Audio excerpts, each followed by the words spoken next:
अस्सलाम वालेकुम नाज़रीन। एक बाबा जी के पास एक शख्स आया और मुल्की हालात के बारे में शिकवे करने लगा। बाबा जी बोले, ये हालात आपने ख़राब किए हैं। उसने जवाब दिया नहीं। फिर सवाल पूछा, आप ठीक कर सकते हैं? उसने जवाब दिया नहीं। तो बाबा जी ने फरमाया, फिर आप फ़िक्रमंद मत हों और चाय पिएं। नाज़रीन, आप जब भी अपने इख्तियार के बाहर के कामों के बारे में फ़िक्रमंद होंगे तो आप खुद भी परेशान होंगे और दूसरों को भी परेशान करेंगे। इसलिए आप आज ही अपने जहन की जांच पड़ताल करें।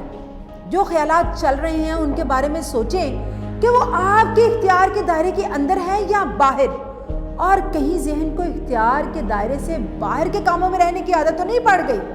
हमारा दायरा इख्तियार आज से 20-25 साल पहले बहुत अच्छा था, 40 साल पहले इससे भी बेहतरीन था, मगर फिर कुछ यूँ हुआ कि मीडिया की सूरत में हम पर एक चीज़ मुसल्लत हो गई, जिसने गुज़िश्ता कुछ ही सालों में हमें इस हाल तक पहुंचाया कि हम अपने इख्तियार से बाहर की चीज़ों के लिए कुटते और परेशान होते रहते हैं।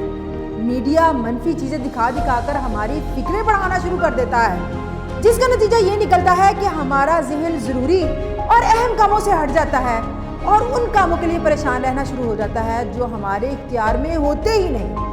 इनफरादी असरात की सूरत में सिर्फ कुछ लोग ही परेशान होते हैं, और जब ये सूरत हाल इज्तिमाई हैसियत इख्तियार कर लेती है तो फिर पूरी कौम मायूसी का शिकार हो जाती है। नाज़रीन, आज हमारी कौम भी इसी मायूसी में डूबी हुई है।